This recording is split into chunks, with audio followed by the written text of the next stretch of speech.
అసలు bank account అంటే ఏంటి, బ్యాంక్స్ బిజినెస్ ఎలా చేస్తాయి, సేవింగ్స్ అకౌంట్ కి కరెంట్ అకౌంట్ కి డిఫరెన్స్ ఏంటి, అండ్ బెస్ట్ సేవింగ్స్ అకౌంట్ ఏంటి? బికాస్ సేవింగ్స్ అకౌంట్ అనగానే చాలా ఉంటాయి కదా. జీరో బ్యాలెన్స్ అకౌంట్ ఉంటుంది, మనం శాలరీ చేసే వాళ్ళకి ఒక డిఫరెంట్ శాలరీ అకౌంట్ ఇస్తారు, అండ్ మినిమం బ్యాలెన్స్ లైక్ 500,000, 2,500, 500 ఇలా ఒక 10,000 బిలో నుంచి 2 lakh, 5 lakh, 10 lakh మెయింటైన్ చేస్తే ఇచ్చే అకౌంట్స్, ప్రీమియం అకౌంట్స్ కూడా డిఫరెన్స్ ఏంటి? అసలు ఎందుకని 5 లక్షలు 10 లక్షలు అకౌంట్ లో మెయింటైన్ చేస్తూ అకౌంట్స్ అంత పెద్ద అకౌంట్స్ ఎందుకు తీసుకుంటారు? దాంట్లో వచ్చే లాభం ఏంటి? అండ్ ఇది ఒక పర్సన్ కి ఎన్ని బ్యాంక్ అకౌంట్లు ఉండాలి? ఏదైనా ఒక 5, 6 లేకపోతే 10 ఉంటే మంచిదేనా? బికాస్ ఎక్కువ బ్యాంక్ అకౌంట్లు అయ్యే కొద్దీ మన మీద మనకు తెలియకుండానే భారం పడుతుంది. ఆ భారం ఏంటి? లైక్ ఎక్కువ బ్యాంక్ అకౌంట్స్ ఉండడం కారణంగా positives, negatives and entire banking structure related గా మీకు తెలియాల్సిన important things and important information, like మీకు బ్యాంక్ లో ఏదైనా ఇష్యూ అవుతున్నా దాన్ని ఎలా మీరు కంప్లైంట్ చేయాలన్న మొత్తం పూర్తి సమాచారాన్ని ఈ వీడియోలో మీరు తెలుసుకోబోతున్నారు. అండ్ మోస్ట్ ఇంపార్టెంట్, తప్పుగా మీరు మీ యూపీఐ నుంచి వేరొకరికి డబ్బులు పంపించేస్తారు, మీ బ్యాంక్ నుంచి వేరొకరికి చిన్న మిస్టేక్ తో డబ్బులు పంపిస్తే ఆ డబ్బుల్ని ఎలా మనం తిరిగి పొందాలి, ఇలాంటి ఎన్నో లాజిక్స్ అంతటిని ఈ వీడియోలో నేను మీకు ఎక్స్ప్లెయిన్ చేస్తాను. వీడియోని స్టార్ట్ చేద్దామా? అండ్ ఫ్రెండ్స్, ఇది 2 parts లో ప్లాన్ చేశాను. ఫస్ట్ పార్ట్ లో ఇందాక అనుకున్న ఇవన్నీ తెలుసుకుంటారు, అండ్ సెకండ్ పార్ట్ లో ఇక నుంచి లాస్ట్ 5-6 years మా గ్రోత్ లో మేము ఎదుగుతున్న సమయంలో బ్యాంకింగ్ సిస్టమ్ రిలేటెడ్ గా మేము తెలుసుకున్న ఇంపార్టెంట్ థింగ్స్ అన్ని, చెప్పాలంటే బ్యాంకింగ్ సిస్టమ్ రిలేటెడ్ కొన్ని ఇంపార్టెంట్ ట్రిక్స్ అనుకోవచ్చు. సో దట్ ఈ 2 వీడియోస్, ఈ పార్ట్ 1 అండ్ నెక్స్ట్ రాబోతున్న పార్ట్ 2, ఈ 2 వీడియోస్తో మీకు బ్యాంక్స్ రిలేటెడ్గా ఉంటున్న టోటల్ కాన్సెప్ట్స్ అండ్ ఇంక్లూడింగ్ మీకు ఏదైనా మోసాలు లేకపోతే బ్యాంకింగ్ సిస్టమ్ నుంచి ఏదైనా న్యాయం జరుగుతూ ఉంటే దాన్ని ఎలా ఎదుర్కొంటూ మీ మనీని బ్యాక్ తెచ్చుకోవాలన్నది జస్ట్ ఈ 2 వీడియోస్ని వాచ్ చేస్తే సరిపోతుంది. ఇఫ్ అది ఆల్రెడీ మన ఛానల్లో అప్లోడ్ అయితే దాని లింక్ మీకు ఫస్ట్ కామెంట్లో, డిస్క్రిప్షన్లో అండ్ ఎండ్ కార్డ్స్లో వస్తుంది. సో ఫస్ట్ అసలు బేసిక్ కంటెంట్కి వెళ్దాం. బ్యాంక్స్ ఎవరు, లైక్ వాళ్ళకి ఎలా బిజినెస్ జరుగుతుంది, వాళ్ళు ఎలా లాభాల్లో ఉంటారు, అండ్ వాళ్ళు దివాలా తీసే స్టేజ్ కి ఎప్పుడు వెళ్తారు, అసలు ఈ ఎంటైర్ బ్యాంకింగ్ రిలేటెడ్ ఉన్న బిజినెస్ మోడల్ ఏంటి సింపుల్ గా ఎక్స్ప్లెయిన్ చేస్తాను. దీనికోసం మన డే టు డే తెలుగులో మనం సెక్టోరియల్ అనాలిసిస్ లో బ్యాంకింగ్ స్టాక్స్ రిలేటెడ్ గా అనాలిసిస్ చేసామా, ఆ వీడియోకి తీసుకొచ్చాను. ఫ్రెండ్స్, ఒక బ్యాంక్ మన దగ్గర నుంచి డిపాజిట్స్ ని తీసుకొని ఆ డిపాజిట్స్ గా తీసుకున్న మనీకి మనకు కొంత వడ్డీ పే చేస్తుంది కదా. లైక్ సేవింగ్స్ అకౌంట్ అనుకుందాం, ఒక 4% వడ్డీని మనకి పే చేస్తూ బ్యాంక్ అదే పర్సనల్ లోన్ ఇచ్చింది అనుకోండి, 16%, 18% దగ్గరగా కూడా వాళ్ళు వడ్డీని ఛార్జ్ చేస్తారు కదా. అలా 18%, 16%, 12%, 10% ఎంతో కొంత మనకి సేవింగ్స్ అకౌంట్ మీద ఇచ్చే వడ్డీ కంటే అధిక వడ్డీకి బయట లోన్స్ ఇస్తూ వాళ్ళు డబ్బుల్ని సంపాదిస్తారు. ఇన్ సింపుల్ టర్మ్స్, డబ్బులు మనదే, మనకిచ్చేది 4%, అదే డబ్బులు వేరొకరికి ఇచ్చి ఒక 15% వడ్డీని తీసుకున్నారు అనుకుందాం. అలా వస్తున్న 15% లో 4% మనకి ఇవ్వగా వాళ్ళకి ఎంత మిగిలింది? 11% మిగిలింది. ఎగ్జాక్ట్ కంప్లీట్ ప్రాఫిట్ అవుతుందా? ఆ 11% లో bank expenses, bank employees salaries, మొత్తం ఆపరేషన్స్ రన్ చేయడానికి టెక్నాలజీ అండ్ బ్యాక్ ఎండ్ లో సపోర్ట్ ఇవ్వడానికి మొత్తానికి కూడా కొంత ఎక్స్పెన్స్ పోతాయి. బట్ రిమైనింగ్ మిగిలిందంతా కూడా వీళ్ళ నెట్ ప్రాఫిట్ లోకి వెళ్తుంది. సో డబ్బులు బ్యాంక్ది కాదు, డబ్బులు కస్టమర్స్ ది, మీన్స్ మనది. ఇది సేవింగ్స్ అకౌంట్ కి మాట్లాడుకున్నాం 4% వస్తుందని. అదే కరెంట్ అకౌంట్ లో డబ్బులు డిపాజిట్ చేసిన వాళ్ళకి ఒక్క పైసా కూడా వడ్డీ రాదు. ఆ మొత్తం డబ్బుల్ని కూడా వాళ్ళు కావాలనుకుంటే బ్యాంక్ వాళ్ళు ఇతరులకు వడ్డీ ఇచ్చి ఆ మొత్తాన్ని కూడా ప్రాఫిటబుల్ గా పొందొచ్చు. సో కాబట్టి మనీ మనది, ఆ మనీపై బ్యాంక్ వాళ్ళు బిజినెస్ చేస్తూ వేరొకరికి లోన్స్ ఇస్తూ దానిపై వస్తున్న అధిక వడ్డీతో వాళ్ళు లాభం పొందుతారు. మరి బ్యాంకులు దివాలా తీసాయంటారు, ఎలా దివాలా తీస్తాయి? వాళ్ళ ఎవరికైతే లోన్స్ ఇస్తారో లైక్ వీళ్ళందరూ కూడా మన ఇండియన్ బ్యాంక్స్ దగ్గర నుంచి భారీగా డబ్బులు తీసుకొని ఎగ్గొట్టే ప్రయత్నం చేశారు కదా. వీళ్ళ కారణంగా వేల కోట్లలో మనం వేసిన డిపాజిట్స్ అవన్నీ, ఆర్ మనం వేసిన డిపాజిట్స్ పై బ్యాంక్ బిజినెస్ చేసి సంపాదించిన లాభాలు మొత్తానికి ఎలాగోలా డైరెక్ట్లీ ఇండైరెక్ట్లీ మనం వేసిన డిపాజిట్స్ పై వస్తున్న బిజినెస్ లోనే వీళ్ళు లోన్స్ తీసుకొని భారీ మొత్తంలో తిరిగి కట్టలేని పరిస్థితికి వెళ్లారనుకోండి. మొత్తానికి డిపాజిటర్స్ కి బ్యాంక్ డబ్బులు ఇవ్వాలి, కానీ వాళ్ళ ఎంటైర్ ఇచ్చిన లోన్స్ లో మెజారిటీ ఆఫ్ లోన్స్ ఇలా ఎగ్గొట్టే లోన్సే ఉన్నాయనుకోండి. ఇక బ్యాంక్ ఆ డిపాజిటర్స్ కి డబ్బులు ఎలా తిరిగిస్తుంది? ఇలా బ్యాంక్ ఇచ్చిన లోన్స్ తిరిగి రావనేలా? ఒకవేళ డిపాజిటర్స్ లోకి ఏ మాత్రం నెగిటివ్ గా వెళ్ళినా వాళ్ళు వెంటనే విత్ డ్రాల్ కు వెళ్తారు. ఎంటైర్ బ్యాంక్ అంతా 1 day లో కూడా కొలాప్స్ అయిపోవచ్చు. కాబట్టి గవర్నమెంట్ ఆఫ్ ఇండియా కానీ ఆర్బీఐ వాళ్ళు కానీ బ్యాంక్స్ పై నమ్మకాన్ని అలా ఉంచడానికి, ఈవెన్ ఏదైనా ఒక బ్యాంక్ కొలాప్స్ అయిపోతున్నా, లైక్ ఎస్ బ్యాంక్ సిచ్యువేషన్ తీసుకోండి, కొలాప్స్ అయ్యే స్టేజ్ కి వెళ్తున్నా ఆర్బీఐ వాళ్ళు బ్యాంక్ వాళ్ళని ఇతర బ్యాంక్స్ ని కూడా ముందుకు వచ్చేది, ఎందుకంటే మిగిలిన బ్యాంక్స్ పై కూడా ఇంపాక్ట్ పడి ఎంటైర్ ఫైనాన్షియల్ సిస్టమే కొలాప్స్ అవడానికి ఛాన్స్ ఉంటుంది. కాబట్టి ఏ బ్యాంక్ దివాలా తీస్తున్నా గవర్నమెంట్, ఆర్బీఐ అండ్ ఇతర బ్యాంక్స్ మోస్ట్లీ చూస్తూ కూర్చో. అది ఒకవేళ private bank, public sector bank or mostly standard bank అవుతుంటే మోస్ట్లీ వాళ్ళు ముందుకు వస్తారు. ఆ భారాన్ని ఇతర banks or RBI or government చేతి కూడా భరిస్తూ డిపాజిటర్స్ కి న్యాయం చేసే ప్రయత్నం డెఫినెట్లీ ప్రెసెంట్ ఉంటున్న సిస్టమ్ చేయాల్సిందే. అది కంపల్సరీ. అది చేయకపోతే ఎంటైర్ ఫైనాన్షియల్ సిస్టమ్ ఇంపాక్ట్ అవుతుంది. మీరు ఏటీఎం కి వెళ్ళి డబ్బులు విత్ డ్రాల్ చేయడానికి ఏటీఎం కార్డు పెట్టిన వెంటనే మీకు సేవింగ్స్ అకౌంటా కరెంట్ అకౌంట్ అని అడుగుతుంది కదా. అసలు కరెంట్ అకౌంట్ అంటే ఏంటి, సేవింగ్స్ అకౌంట్ అంటే మీరు చూస్తూ ఉంటారు, మీరు వాడుతూ ఉంటారు. అసలు కరెంట్ అకౌంట్ అంటే ఏంటి? ఫ్రెండ్స్, నేను ఇది సింపుల్ గా చెప్తాను.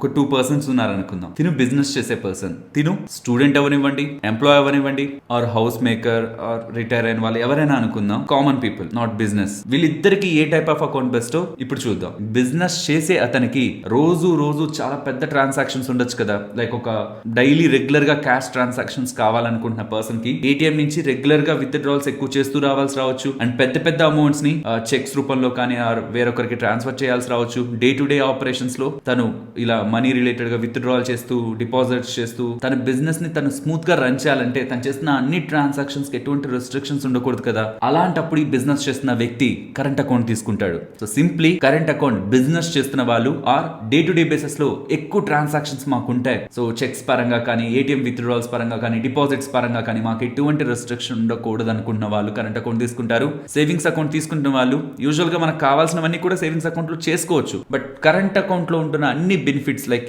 ట్రాన్సాక్షన్స్ రిలేటెడ్ గా కరెంట్ అకౌంట్ లో ఉన్న బెనిఫిట్స్ మనకి సేవింగ్స్ అకౌంట్ లో ఉండవు. వాళ్ళకి ఆ బెనిఫిట్స్ ప్రొవైడ్ చేస్తున్నారు కాబట్టి కరెంట్ అకౌంట్ హోల్డర్స్ కి బ్యాంక్ వాళ్ళు నువ్వు ఎప్పుడు డబ్బులు వేస్తావో తెలియదు, ఎప్పుడు తీస్తావో తెలియదు, మేమేం పట్టించుకోవట్లేదు కాబట్టి మేము రూపాయి కూడా నీకు వడ్డీ ఇవ్వమని కరెంట్ అకౌంట్ హోల్డర్స్ కి 1 రూపీ కూడా వడ్డీ ఇవ్వరు. అదే సేవింగ్స్ అకౌంట్ ఖచ్చితంగా మనకి వడ్డీ వస్తుంది. ఇది ఏ బ్యాంక్ లో మీరు డబ్బులు వేసినా అలా వదిలేసినా టైం టు టైం మీకు సేవింగ్స్ అకౌంట్ కూడా వడ్డీ వస్తుంది. లెట్స్ సే ఒక 3 to 4 or 5% వడ్డీ ఆర్ 6% వడ్డీ ఇస్తున్న సేవింగ్స్ అకౌంట్ ఉంటున్న బ్యాంక్స్ కూడా ఉన్నాయి. రీసెంట్ వీడియోలో నేను మీకు ఎక్స్ప్లెయిన్ చేశాను సేవింగ్స్ అకౌంట్ పై, ఫిక్స్ డిపాజిట్ పై ఎలా మనకి వడ్డీ ఉంటుందని.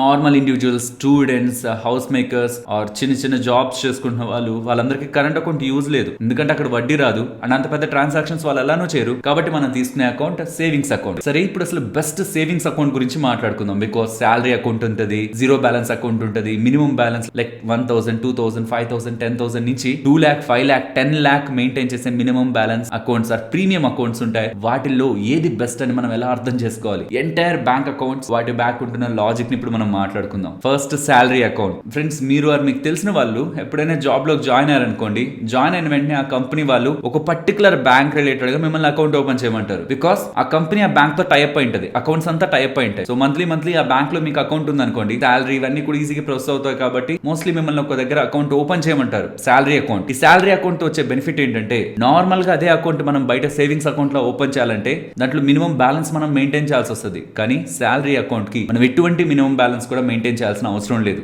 బికాస్ మంత్లీ దాంట్లో డబ్బులు వస్తుందని బ్యాంక్ వాళ్ళకి అర్థం అవుతుంది కాబట్టి మళ్ళీ మినిమం బ్యాలెన్స్ అంటే కరెక్ట్ కాదు కదా, దాని వల్ల సేవింగ్స్ అకౌంట్ తీసుకుంటారు. సో శాలరీ అకౌంట్ కి కొంత బెనిఫిట్ ఆర్ ఎడ్జ్ ఇవ్వాలని వాళ్ళు మినిమం బ్యాలెన్స్ ని మెయింటైన్ చేయాల్సిన నీడ్ లేదని మనకు చెప్తారు. సో శాలరీ అకౌంట్స్ కి జీరో మినిమం బ్యాలెన్స్ ఏం లేదు. ఇలా శాలరీ అకౌంట్ కాకుండా జీరో బ్యాలెన్స్ అకౌంట్స్ అని కొన్ని ఉంటాయి. ఫ్రెండ్స్, ఈ జీరో బ్యాలెన్స్ అకౌంట్ చాలా బ్యాంక్స్ ప్రొవైడ్ చేస్తున్నాయి. ఎగ్జాంపుల్, ఎస్బీఐ వాళ్ళు ఈ జీరో బ్యాలెన్స్ అకౌంట్ ని ప్రొవైడ్ చేస్తున్నారు, అండ్ కోటాక్ వాళ్ళు 811 జీరో బ్యాలెన్స్ అకౌంట్ ని ప్రొవైడ్ చేస్తున్నారు, అండ్ ఇండస్ఇండ్ వాళ్ళైతే ఇండస్ఇండ్ డిలైట్ ఈ జీరో బ్యాలెన్స్ అకౌంట్ ని ప్రొవైడ్ చేస్తున్నారు. అండ్ ఇలా జీరో బ్యాలెన్స్ అకౌంట్స్ ఎవరెవరు ప్రొవైడ్ చేస్తున్నారు అండ్ వాళ్ళ రిలేటెడ్ గా వడ్డీ మీన్స్ ఆ జీరో బ్యాలెన్స్ అకౌంట్స్ లో వేస్తే మీకు వడ్డీ, సేవింగ్స్ అకౌంట్ లో వేస్తే వడ్డీ ఎంత వస్తుంది అనేది కూడా ఇక్కడ స్క్రీన్ పైన గమనించవచ్చు. అంతా బాగుంది కదా, ఎటువంటి మనం బ్యాలెన్స్ మెయింటైన్ చేయాల్సిన అవసరం లేదు, కంప్లీట్ గా డబ్బులు తీసేసుకోవచ్చు, మొత్తం వాడుకోవచ్చు. సో మోస్ట్లీ అందరూ ఇదే కదా తీసుకోవాలి అంటే. ఫ్రెండ్స్, మనం బిగినింగ్ స్టేజెస్ లో ఉన్నాం. లైక్ నాదే చెప్తాను, స్టార్టింగ్ లో ఇంట్లో వాళ్ళు ఒక 5,000 వేసేవాళ్ళు, అప్పుడు బయట రూమ్ లో ఉంటున్న వాళ్ళం కొంతమంది అంతా కలిసి. సో మంత్లీ ఒకసారి నేను విత్డ్రాల్ చేస్తాను, ఆ 5,000 ని విత్డ్రాల్ చేసి ఆ రూమ్ రెంట్ అవన్నీ కట్టుకుంటాను, మిగిలిన డబ్బులు అలా ఉంచుకుంటాను. చిన్న ట్రాన్సాక్షన్స్ ఉంటాయి, లైక్ పెద్దవి ఏం లేవు, నేను సంపాదించట్లేదు, అలా నాకేం పెద్ద ట్రాన్సాక్షన్స్ జరగవు అనుకుంటే ఈ జీరో బ్యాలెన్స్ అకౌంట్స్ బెస్టే. బికాస్ పెద్ద ట్రాన్సాక్షన్స్ చేయం, ఆన్లైన్ లో ఏం పర్చేస్ చేయం, చెక్లు ఎవరికి ఇవ్వడానికి ఉండదు, ఆ డిపాజిట్స్ కూడా భారీ మొత్తంలో ఉండవు, జనరల్ యూసేజ్ కుంటది, ఎటువంటి బ్యాలెన్స్ మెయింటైన్ చేయాల్సిన అవసరం లేదు కాబట్టి మనకి మినిమం అంత ఉండాలి అని మన మీద రిస్ట్రిక్షన్స్ ఉండదు కాబట్టి మొత్తం మనకు కావాలనుకున్న డబ్బులు మనం తీసుకుంటూ ఉండొచ్చు. కానీ ఒకవేళ మీరు డబ్బులు ఎర్న్ చేయడం మొదలు పెట్టాక, లైక్ మేము మొబైల్స్ అమ్మడం అండ్ హోమ్ ట్యూషన్స్ చెప్తూ మంత్లీ 26,000 దగ్గరగా వచ్చేది, మరి ఆ డబ్బుల్ని మనం అకౌంట్ లో వేసుకుంటూ సడన్ గా మనకు కావాలనుకుంటే అదే డే విత్డ్రాల్ చేయాలనుకున్నా ఆర్ ఇంకేదైనా మనకి బిగ్ ఎక్స్పెన్సెస్ అవుతాయి, ఆ అకౌంట్ ని మనం ఇంకొంత బిగ్ ట్రాన్సాక్షన్స్ కి వాడాలనుకుంటున్నా ఈ జీరో బ్యాలెన్స్ అకౌంట్ మనకు కొన్ని రిస్ట్రిక్షన్స్ ని పెడతాయి. కాబట్టి ఇనిషియల్ గా మన కండిషన్ ఏంటి, మనం బేసిక్ గా ఉన్నాం, పెద్ద ఖర్చులు ఏం లేదు, ఇంట్లో వాళ్ళకి వాళ్ళు జస్ట్ కొంత వేసుకుంటుంటారు, పెద్ద ట్రాన్సాక్షన్స్ ఏమి ఉండవు, నాకు చార్జెస్ వద్దు అనుకుంటే ఈ జీరో బ్యాలెన్స్ అకౌంట్ ని తీసుకోవడం బెటర్. లేదనుకుంటే ఇక స్టార్ట్ అవుతాయి 1000 నుంచి 2000 నుంచి 5000 నుంచి 10,000, 25,000, 50,000, 1 lakh, 2 lakh, 10 lakh, ఇలా ఈ కేటగిరీస్ లో ఇప్పుడు మీకు అంతా స్క్రీన్ పైన ఉంచేస్తున్నాను. ఒక్కొక్కటి మాట్లాడుకోవడం కరెక్ట్ కాదు కదా, వీటన్నిటిని ఉంచుతున్నాను. వాటన్నిటికి మీరు సేవింగ్స్ అకౌంట్ వేస్తే వడ్డీ ఒకటే.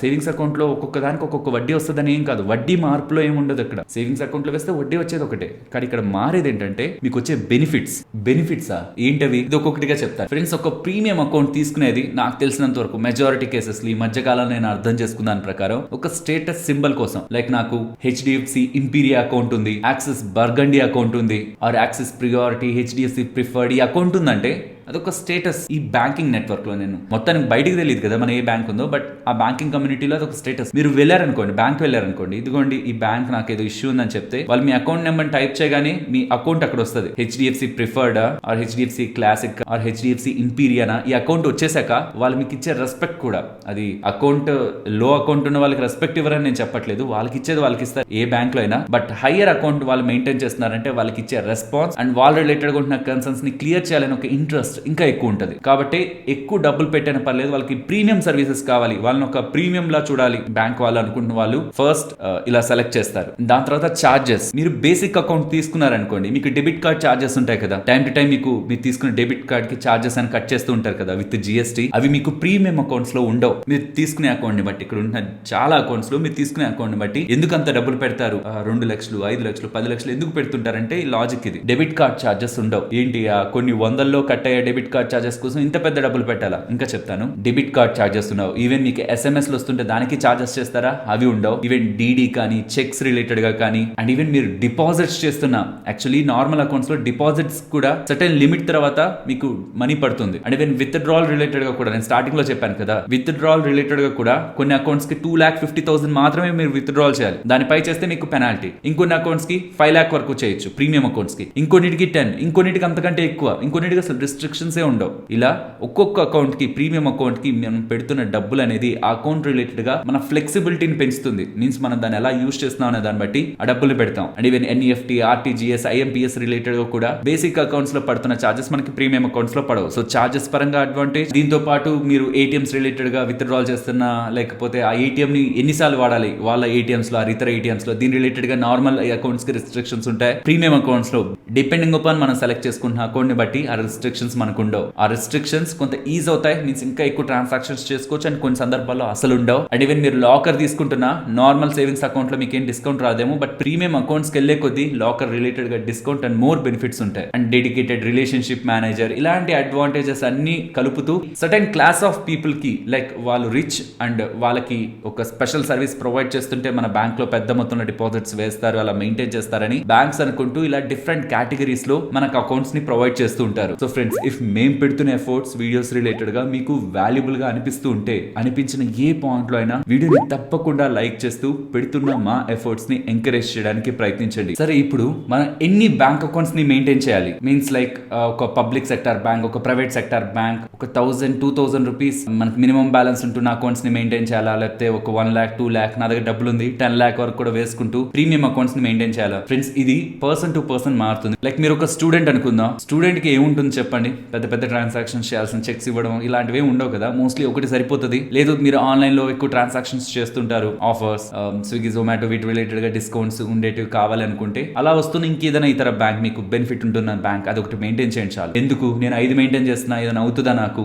లేకపోతే నేను చాలా బ్యాంక్ అకౌంట్స్ ఉన్నాయి, చాలా వాటిలో నేను ట్రాన్సాక్షన్స్ చేస్తుంటే ఏదైనా ఇష్యూ అవుతుందా? నేను నెగిటివ్స్ లో చెప్తాను, మీకు అర్థం అవుతుంది అప్పుడు ఎందుకు నేను కొన్ని మెయింటైన్ చేయాలని చెప్తున్నాను అనేది. సో స్టూడెంట్స్, అది లేదు అప్పుడే జాబ్ లో జాయిన్ అయ్యారు, మీకు శాలరీ అకౌంట్ ఎలాగో వాళ్ళు ఇస్తారు కదా, మోస్ట్లీ ప్రైవేట్ బ్యాంక్ ఆర్ మంచి పబ్లిక్ సెక్టర్ బ్యాంక్ లోనే వాళ్ళు ఇచ్చుంటారు కాబట్టి దాన్నే యూజ్ చేసుకోవడానికి ప్రయత్నించండి. లేదు కావాలంటే ఇంకొక బ్యాంక్ ని సెలెక్ట్ చేసుకోండి. లేదు నేను మనీని డిపాజిట్ చేసి ఎక్కువ ఇంట్రెస్ట్ ని చూడాలనుకుంటున్నాను అంటే ఒక స్మాల్ ఫైనాన్స్ బ్యాంక్ ని కూడా చూస్ చేసుకోవచ్చు. ఇలా మన అవసరానికి బట్టి మనం చూస్ చేసుకోవాలి. అండ్ ఇది బాగా గుర్తుంచుకోవాలి, స్టూడెంట్ లో ఉన్నప్పుడు మీరు ఒక అకౌంట్ ఓపెన్ చేస్తుంటారు క్యాంపస్ లో, అది అయిపోయాక జాబ్ వచ్చాక దాన్ని వదిలేస్తారు, దాన్ని పక్కన పెట్టేస్తారు. జాబ్ వాళ్ళు ఒక అకౌంట్ ఇస్తారు, ఒక జాబ్ లో జాయిన్ అవుతారు, వద్దనుకొని ఇంకొక జాబ్ లో జాయిన్ అవుతారు, లేకపోతే జంప్ చేస్తారు, మీన్స్ ఒక దాంట్లో నుంచి ఒక దానికి స్విచ్ అవుతారు మంచి శాలరీ ప్యాకేజ్ కోసం. ఇంకొకరు ఇంకొక బ్యాంక్ అకౌంట్ చెప్తారు, అండ్ మీ ఊర్లో ఒక బ్యాంక్ అకౌంట్ ని ఓపెన్ చేస్తుంటారు. యాక్చువల్లీ ఊర్లో ఓపెన్ చేసిన అకౌంట్, లేకపోతే స్టూడెంట్ టైంలో ఉన్న అకౌంట్ అండ్ ఫస్ట్ జాబ్ ఉంటున్న అకౌంట్, ఈ 3 అకౌంట్స్ ఏవైతే మీరు ప్రీవియస్ గా ఆ టైంలో ఉంటున్న సందర్భాన్ని బట్టి ఓపెన్ చేసేసి ఉంటారో, అది ప్రెసెంట్ మీకు అవసరం లేదని తెలుస్తుంటే క్లోజ్ చేసేయండి. ఎందుకు క్లోజ్ చేయమని చెప్తున్నానంటే, ఒకవేళ మీరు క్లోజ్ చేయలేదనుకుందాం, ఇవన్నీ మనం ఫేస్ చేయాలి. ఏవి? వాళ్ళు డెబిట్ కార్డ్ చార్జెస్ మన మీద వేస్తుంటారు, మీరు మినిమం బ్యాలెన్స్ మెయింటైన్ చేయకపోతుంటే వేస్తుంటారు. ఎందుకు మినిమం బ్యాలెన్స్? మీరు అన్నారు కదా శాలరీ అకౌంట్, ఎటువంటి మినిమం మినిమం బ్యాలెన్స్ మెయింటైన్ చేయాల్సిన అవసరం లేదని అంటే, ఫ్రెండ్స్ మీరు అక్కడ జాబ్ చేసినంత వరకు ఓకే, కానీ ఆ జాబ్ అక్కడ వదిలి ఇంకొక దగ్గరికి వెళ్ళారనుకోండి, 3 months తర్వాత ఆ శాలరీ అకౌంట్ కాస్త సేవింగ్స్ అకౌంట్ అయిపోతుంది. సో అది ఇంకెంత మాత్రం శాలరీ అకౌంట్ కాదు, సేవింగ్స్ అకౌంట్. దానిపైన ఇప్పుడు మీకు సేవింగ్స్ అకౌంట్ రిలేటెడ్ ఎలా అయితే మినిమం బ్యాలెన్స్ మెయింటైన్ చేయలేనందుకు గాను వాళ్ళు పెనాల్టీలు వేస్తూ మీ దగ్గర నుంచి డబ్బులను కట్ చేసే ప్రయత్నం చేస్తారు. కాబట్టి ఫస్ట్ థింగ్, ఇప్పటికిప్పుడు మీరు ఒకసారి కూర్చొని ఏ బ్యాంక్స్ నేను ఫస్ట్ నుంచి ఉన్నాను, నేను ఏ బ్యాంక్స్ లో ఉన్నాను చూడండి, ఆ బ్యాంక్స్ అన్నిటిని చెక్ చేసుకోండి.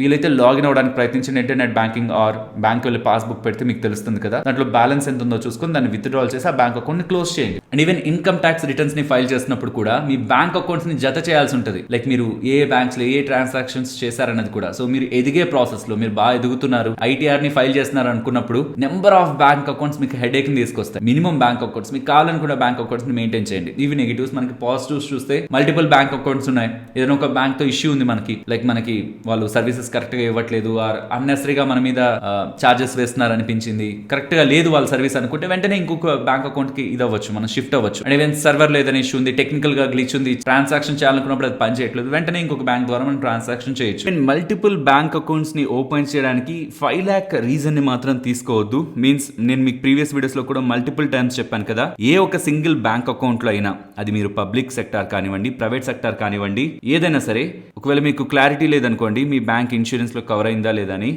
DICGC అనే ఒక వెబ్సైట్ ఉంటుంది. DICGC అని గూగుల్ చేస్తే మీకు ఇది వస్తుంది. అందులో deposit insurance frequently asked questions కి వచ్చారనుకోండి, ఈ క్వశ్చన్స్ అన్ని ఉంటాయి. మీకు ఈ లింక్ కూడా కింద ఇస్తున్నాను. సో మీరు వేసినది ఒకవేళ పబ్లిక్ సెక్టార్ బ్యాంక్ అయినా, ప్రైవేట్ సెక్టార్ బ్యాంక్ అయినా, స్మాల్ ఫైనాన్స్ బ్యాంక్ అయినా, పేమెంట్ బ్యాంక్స్ అయినా, ఏ బ్యాంక్స్ అండర్ లో మీరు డబ్బులు వేస్తుంటే ఈచ్ బ్యాంక్ లో మీకు 5 lakh దగ్గరగా ఇన్సూరెన్స్ ఉంటుందన్నది, ఆ బ్యాంక్స్ ఏవేవి అన్నది మీకు ఇక్కడ స్క్రీన్ పైన కనిపిస్తుంటాయి. దీని మీనింగ్ ఏంటంటే, మీరు ఏ బ్యాంక్ లో డబ్బులు వేస్తున్నా ఆ బ్యాంక్ దివాలా తీస్తుందని భయపడొద్దు.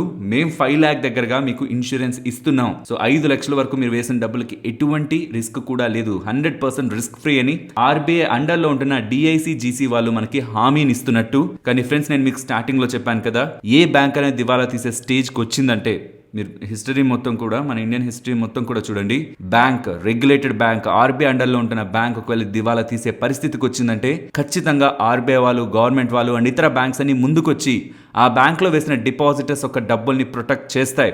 ఒకవేళ ఆ బ్యాంక్ లో అవి ఇవ్వడానికి లేకపోతున్నా ఇతర బ్యాంక్స్ అన్ని ముందుకొచ్చి, ఆర్బీఐ వాళ్ళు, గవర్నమెంట్ వాళ్ళు ముందుకొచ్చి ఫండ్స్ ని ఇన్ఫ్యూజ్ చేసి మరి డిపాజిటర్స్ కి డబ్బుల్ని తిరిగిచ్చే ప్రయత్నం చేస్తారు. బికాస్ వన్స్ అలా జరిగితే, ఏదైనా ఒక బ్యాంక్ కొలాప్స్ అయ్యి వాళ్ళు డబ్బులు తిరిగి పొందలేని పరిస్థితికి వెళ్తే, ఆ ప్రజలు ఎంటైర్ బ్యాంకింగ్ సిస్టమ్ మీద, జస్ట్ మోసపోయిన ఆ ప్రజలు మాత్రమే కాదు, ఎంటైర్ ఇండియాలో ఉంటున్న ప్రజలు బ్యాంకింగ్ సిస్టమ్ మీద నమ్మకం కోల్పోయే పరిస్థితి వస్తే entire banking system and financial conditions collapse అవుతాయి. కాబట్టి ఏ బ్యాంకు కూడా కొలాప్స్ అయ్యే విధంగా వెళ్ళదు. ఒకవేళ వెళ్తున్నా ఆర్బీఐ అండ్ గవర్నమెంట్ వాళ్ళు చూస్తూ ఊరుకోరు. ఇది 100% వాళ్ళు చేయాల్సిన పనే, లేదంటే ఎంటైర్ ఎకానమీ పై ఇంపాక్ట్ పడుతుంది.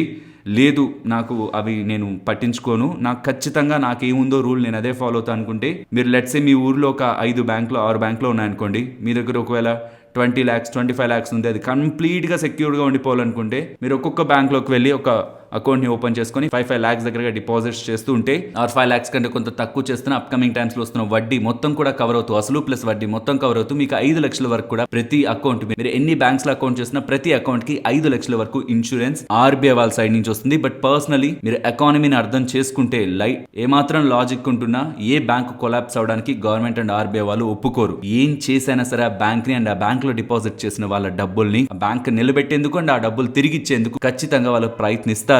అండ్ ఆఫర్స్, డిస్కౌంట్స్ ఇవి ఒక్కొక్కరు ఒక్కొక్కలా ప్రొవైడ్ చేస్తారు. పబ్లిక్ సెక్టర్ బ్యాంక్స్ లో అయితే ఎక్కువగా మనకి స్టేట్ బ్యాంక్ ఆఫ్ ఇండియా వాళ్ళు ఆఫర్స్ ని ప్రొవైడ్ చేస్తుంటారు. అదే ప్రైవేట్ సెక్టర్ బ్యాంక్స్ లో అయితే యాక్సిస్, ICICI, HDFC వీళ్ళు time to time offers, discounts and different platforms like Swiggy, Zomato వీటి రిలేటెడ్ గా కూడా మనకి బెనిఫిట్స్ ఇస్తూ ఉంటారు. కాబట్టి కూపన్ కోడ్, డిస్కౌంట్ కోడ్స్ పరంగా మల్టిపుల్ బ్యాంక్ అకౌంట్స్ ఉంటే వీటి కారణంగా మీకు బెనిఫిట్ ఉంటుంది. కానీ కాస్ట్ టు బెనిఫిట్ అనాలిసిస్ చేసుకోవాలి. లైక్ మనం ఎంత పే చేస్తున్నాం, మనకి ఏ బెనిఫిట్ వస్తుంది, రియల్ గా ఈ బెనిఫిట్ కి ఇంత డబ్బులు డెబిట్ కార్డ్ కానీ, లేకపోతే SMS చార్జెస్ అని, లేకపోతే అంత మినిమం బ్యాలెన్స్ అక్కడ స్ట్రక్ అయిపోయింది, ఇప్పుడు ఆ డబ్బులకి మనం రిటర్న్ ఎంత చూసుకోవాలి, వీటన్నిటిని క్యాలిక్యులేట్ చేసుకొని ఈ బెనిఫిట్స్ మనకు పెద్ద లేవనుకుంటే క్లోజ్ చేసేయడం బెటర్. చిన్న చిన్న బెనిఫిట్స్ కోసం ఇంత చార్జెస్ ని కట్టుకోవడం అయితే కరెక్ట్ కాదు. అండ్ అగైన్ ఇందాకే చెప్పాను కదా, ఒక సందర్భంలో అవసరమైన ఓపెన్ చేసిన అకౌంట్ ని జీవితాంతం మెయింటైన్ చేయడం కూడా కరెక్ట్ కాదు. లైక్ స్టూడెంట్ ఉన్నప్పుడు, లేకపోతే ఊర్లో ఉంటున్నప్పుడు ఓపెన్ చేసిన అకౌంట్స్, మనం వెళ్ళిపోయాం అక్కడి నుంచి, ఆ అకౌంట్ ఏం పెద్ద వాడట్లేదు, బేసిక్ అకౌంట్ అనుకున్నాం, తర్వాత ప్రీమియం అకౌంట్స్ తీసుకున్నాం. అలాంటి సందర్భంలో, లేకపోతే మనకు తెలిసిన ఫ్రెండ్ ఒక బ్యాంక్ లో పని చేస్తున్నాడు, ఒక అకౌంట్ ఓపెన్ చేయమన్నాడు, దానికోసం అకౌంట్ ఓపెన్ చేయడం, లేకపోతే నా ఆఫీస్ కి దగ్గరగా ఉందని ఒక అకౌంట్ ఓపెన్ ఓపెన్ చేసాం, కానీ ఇంకొక ఆఫీస్ కి ఆర్ ఇంకొక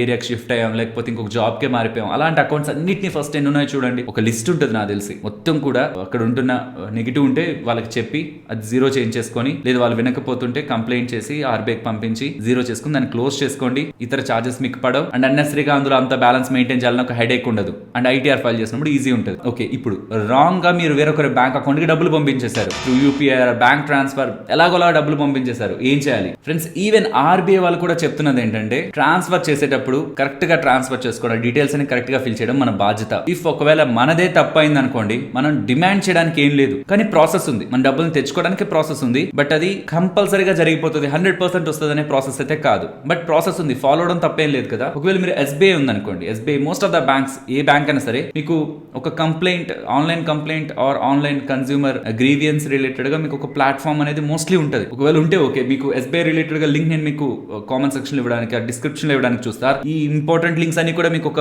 డాక్యుమెంట్ లో పెట్టి, ఆ డాక్యుమెంట్ మన టెలిగ్రామ్ గ్రూప్ లో పెడుతూ ఆ లింక్ ఇవ్వడానికి చూస్తాం. బికాస్ ఎక్కడ ఒక దగ్గర ఆ డాక్యుమెంట్ అప్లోడ్ చేయాలి కదా, ఆన్లైన్ లో అప్లోడ్ చేయాలి కదా. సో టెలిగ్రామ్ లో అప్లోడ్ చేస్తా, ఆ లింక్ ఇస్తాను. సో దట్ మీరు జాయిన్ కూడా అవ్వాల్సిన నీడ్ లేదు టెలిగ్రామ్ లో, జస్ట్ ఆ డాక్యుమెంట్ ని డౌన్లోడ్ చేసుకొని చూడండి. ఎస్బీఐ లింక్ ఉంటుంది మీకు ఆ డాక్యుమెంట్ లో. సో ఇక్కడికి వచ్చి రైజ్ ఏ కంప్లైంట్, రిక్వెస్ట్ కాదు, రైజ్ కంప్లైంట్ దగ్గరికి వచ్చి కింద digital payment submit, next me account number and ఇక్కడ మీకు క్వశ్చన్ అడుగుతారు, దాన్ని కూడా మీరు ఆన్సర్ చేసి ఫర్దర్ గా ప్రొసీడ్ అవుతూ ఆ నెక్స్ట్ ఇక్కడ ఉంటున్న ప్రాసెస్ విధంగా BHIM, SBI pay and next UPI payment transfer, తర్వాత account transfer to wrong account, వీటిని సెలెక్ట్ చేసుకొని మీరు అక్కడ కంప్లైంట్ ని రిజిస్టర్ చేశారనుకోండి, వెంటనే ఎస్బీఐ వాళ్ళు, మీన్స్ మీ ఏ అకౌంట్ నుంచి కట్ అయింది ఆ డబ్బులు, లెట్స్ సే మీది స్టేట్ బ్యాంక్ ఆఫ్ ఇండియా అనుకుంటే, ముందు మీ బ్యాంక్ వాళ్ళకి అది అప్డేట్ చేయాలి. ఆర్ మీకు హోమ్ బ్రాంచ్ ఉంటుంది కదా, అక్కడికి వెళ్ళి వాళ్ళకి చెప్పాలి, ఇలా ఇలా జరిగింది, నేను రాంగ్ గా ట్రాన్స్ఫర్ చేశానంటే ఫస్ట్ వాళ్ళు మీ రిక్వెస్ట్ ని తీసుకుంటారు. తీసుకొని ఆ డబ్బులు ఏ బ్యాంక్ వెళ్ళింది, లెట్స్ సే నాది ఎస్బీఐ, మీది ఐసిఐసిఐ, నేను వేరొకరికి పంపించబోయి మీకు డబ్బులు పంపించేశాను. సో నేను ఫస్ట్ నా బ్యాంక్ లో ఎస్బీఐ ఇక్కడ నేను చూపించిన విధంగా కానీ